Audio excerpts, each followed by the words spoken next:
Yeah, thanks, Tara. So first of all, it's not unusual for us to release imagery of unsafe, unprofessional incidents. We've done that in other situations.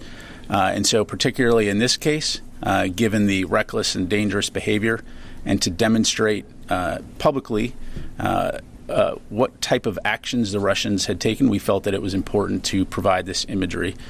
Certainly, there are certain considerations that we have to take into account when dealing with imagery, to include the classification, to ensure that we're not inadvertently putting out sensitive information. But in this case, we were able to work through that and provide that.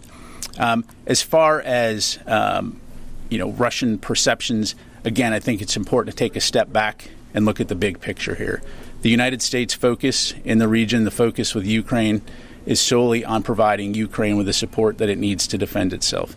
You've heard us say before that Ukraine has a right to defend itself, and we have a right to help them alongside the international community to do that. So the United States does not seek conflict with Russia. We do not seek escalation with Russia.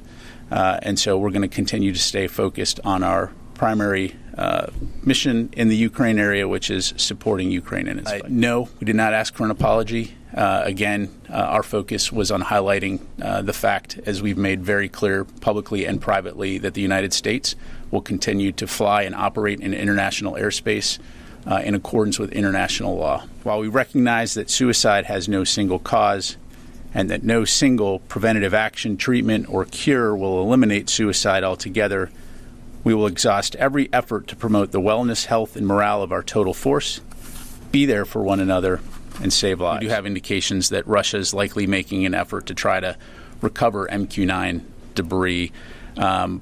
As you point out, and as General Milley highlighted, however, we assess it's very unlikely that they would be able to recover anything useful, given a couple of factors. One, the fact, and I'm not going to go into details, but that we took steps to protect information aboard that aircraft, and two, the fact that it crashed in extremely deep water. So at this time, we have not seen the transfer yet of any lethal assistance from China to Russia for use on the battlefield. It's something that we're keeping a very close eye on. I know there's some press reports out there talking about some trade deals.